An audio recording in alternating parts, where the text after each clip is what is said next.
The warning. We shouldn't have gone inside. We were warned. But when you're young and stupid, warnings feel like dares. It was Matt's idea.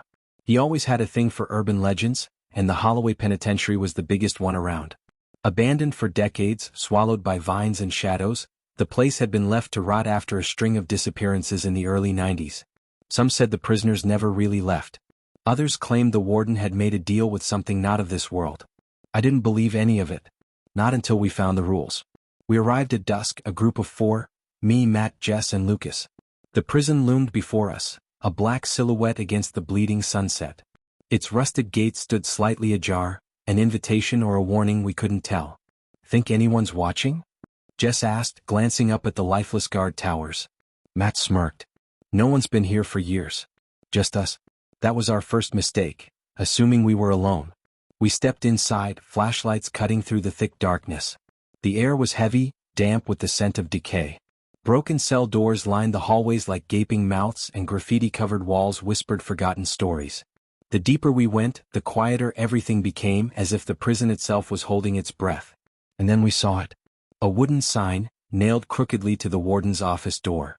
The paint had faded, but the words remained, scrawled in deep, uneven strokes. Rules to survive Holloway Prison. Never speak the warden's name. If you hear footsteps behind you, don't turn around. Cells 13 and 27 must stay locked. No matter what you hear inside. Midnight roll call still happens. Do not move. Do not breathe. If a prisoner asks for help, you must say no. I laughed. Seriously? This is what's supposed to scare us. Jess wasn't amused. Let's just get this over with. We pushed forward, but something about those rules lingered in the back of my mind. They felt old. Not like a prank or some urban explorer's joke. Like a warning meant for us. Breaking the rules. We split up, another mistake.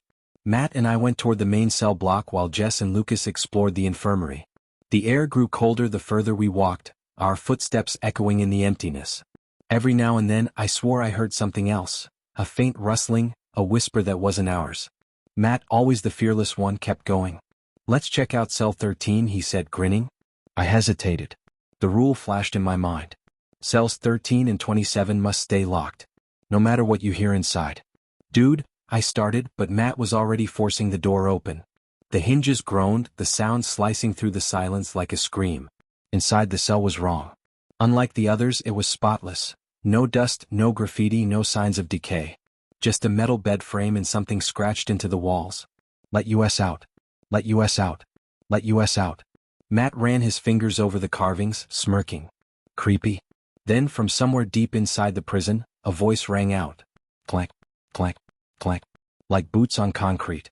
Coming closer. Jess. I called, my voice unsteady.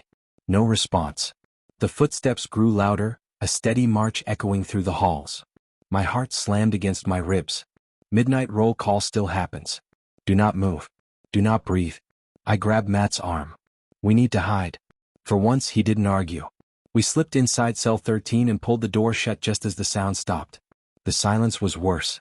Then right outside our cell, something breathed. Shallow, rattling breaths. Low, guttural mutters that weren't quite human. My fingers dug into Matt's sleeve. Don't move. Don't breathe. And then the voice. 2 prisoners. Out of their cells. Pause. Punishment required. The air turned frigid. A deep, suffocating cold seeped through my skin. And then, a deafening bang.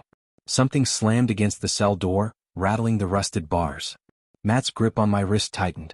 Another bang, harder this time, shaking the walls. I clenched my jaw, forcing myself not to scream. Then, just as suddenly as it started, it stopped. The cell block fell silent once more. Minutes passed before I dared to move. I turned to Matt, my breath hitching. And that's when I saw it. A fresh carving on the wall. Not there before. 4 words etched deep into the stone. He knows you're here. The vanishing. We didn't talk about what happened in cell 13. Not right away. We just ran. The prison seemed darker now, the air heavier, as if something had woken up, something that had been waiting. We needed to find Jess and Lucas and get the hell out. But the prison had other plans. We made it back to the infirmary, our breath ragged. The room was a wreck, rusted bed frames, shattered glass, cabinets filled with ancient medical tools. Jess. Matt called. Silence. My chest tightened. I checked my phone. No service. Then a noise. A low, wet scraping sound. I turned toward one of the old hospital curtains, the fabric swaying as if something had just moved behind it. Jess. I whispered, stepping closer. Matt grabbed my arm. Don't. Too late. I yanked the curtain back and nearly screamed. Lucas stood there facing the wall. His back was rigid, his hands twitching at his sides. His clothes were damp, stained with something dark. Lucas? I reached for him. He didn't turn around. Matt cursed under his breath. Dude, what the hell happened? Lucas twitched. A shudder ran through his entire body. Then, in a voice that wasn't quite his own, he spoke. We broke the rules? My stomach dropped. Matt and I exchanged a glance. What do you mean? I asked, my voice barely above a whisper. Lucas let out a shaky breath. Then the lights flickered. And Jess screamed. The warden's name. We ran toward the sound. The scream had come from the hallway outside the infirmary. The shadows seemed to stretch, swallowing every inch of light as we bolted down the corridor. Jess? Matt shouted. A muffled cry echoed from one of the cells. And then we heard it. A whisper. Oh. Hissing. Hungry. You spoke his name? I froze. The rule. Never speak the warden's name. Who? Matt whispered. Big mistake. The entire prison shook. The walls trembled, dust raining from the ceiling. The air grew thick like the oxygen had been sucked out. A deep, guttural laugh rolled through the corridors. You called me? Every single cell door slammed open at once. And from inside they stepped out. The warden's awakening. The cell doors slammed open in unison, the metallic clang echoing through the dark corridors. And they stepped out. Figures moved from the shadows, some crawling, some shambling, others standing unnaturally still. Their eyes were hollow, their bodies gaunt and twisted. The prisoners. But they weren't alive. Their skin was ashen peeling.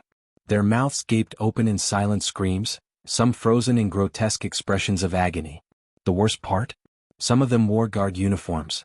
They were all trapped here, forever. Matt grabbed my wrist. Run? We bolted. Lucas was behind us, his footsteps uneven, ragged breaths echoing through the halls. We didn't dare look back, not with the heavy, dragging footsteps following us, getting closer. Then a deafening roar. A force slammed into us, knocking us to the floor. The walls seemed to bend, the air vibrating like we had just stepped into a nightmare. And then I saw him. The warden. His silhouette loomed in the flickering light, a towering figure in a blackened, tattered uniform. His face was wrong. Warped, shifting like a living shadow with empty sockets where eyes should be. His mouth, when it opened, stretched too wide, revealing a darkness that seemed to pulse and breathe. You called my name, he said, his voice a guttural rasp. My chest tightened. We had broken the rule. The price of breaking the rules. The prisoners lunged. Matt yanked me back just as bony fingers scraped my arm, leaving behind a burning cold sensation. Lucas wasn't so lucky, one of them grabbed him. Lucas? I screamed. He thrashed, his eyes wide with terror, but the prisoner held firm, pulling him toward an open cell. I scrambled forward to help, but then the warden moved. One step. That's all it took. The room distorted around him, the walls warping, lights flickering wildly. The ground beneath us seemed to stretch and twist, like we were no longer in a prison but in his domain. His eyes, those hollow voids, locked onto me. You were warned. A chill wrapped around my throat. My body felt paralyzed, suffocating under an invisible weight. I saw Lucas's lips move, trying to scream, but no sound came out. He was being dragged into the darkness of the cell, his body half swallowed by the abyss. If that door closed, he was gone. Forever. I had to make a choice. Follow the rules and run. Or break them again and try to save my friend. The final rule. I had seconds to act. Lucas was almost gone, his body sinking into the shadows of the cell. The warden loomed behind me, his presence twisting the air, distorting reality itself.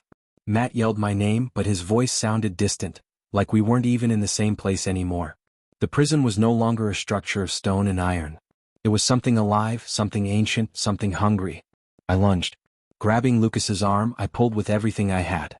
For a moment, it felt like I was wrestling against the void itself. The darkness inside the cell was pulling him in, tendrils of shadow curling around his legs. His face was twisted in horror, his eyes wide, pleading. Then the warden spoke again. You broke the rules? The words weren't just sound. They were weight. The prison shook. The walls cracked. The air became thick, suffocating. I felt cold hands gripping my shoulders, my ankles. The prisoners were pulling me back. Their mouths gaped open, but their eyes were empty sockets as if they had no souls left to scream. I knew in that moment what this place was. It wasn't just an abandoned prison. It was a trap. A place where time and reality had unraveled. The rules weren't meant to protect us. They were meant to keep the warden contained. And we had failed. The escape that wasn't. The pressure in my head was unbearable, the world tilting, shifting. My vision blurred, like I was being pulled into two different places at once. "Let him go," I screamed. The warden tilted his head. The hollow sockets where his eyes should have been seemed to lock onto me. And then he smiled. The room collapsed inward. I expected pain, expected the void to consume us, but instead I felt a rush of air. We hit the ground hard. For a second I didn't move. The prison was gone. Matt groaned beside me. Lucas was sprawled on the dirt, gasping for breath. We were outside. The entrance to the prison, the rusted gates, the towering stone walls, were gone. As if they had never existed. Just an empty lot. A heavy silence settled over us. Lucas sat up, his hands trembling. His voice was hoarse. What just happened?" I didn't have an answer. Matt grabbed my arm. "Look." My stomach twisted. At the edge of the lot, half buried in the dirt, was an old rusted sign. I wiped the dirt away. The words were still faintly visible. "Do not enter after midnight. Do not speak his name. Never look back." The rules. But underneath them, scrawled in fading red letters, was a new line I hadn't seen before. "If you escape, he follows you." The moment I read it, the air around us grew wrong. A shadow stretched too far across the ground. The sound of distant, heavy footsteps echoed behind us. I turned. And in the darkness, at the edge of the empty lot, the warden was waiting. That's the final part, or is it? A terrifying realization that they're never truly free.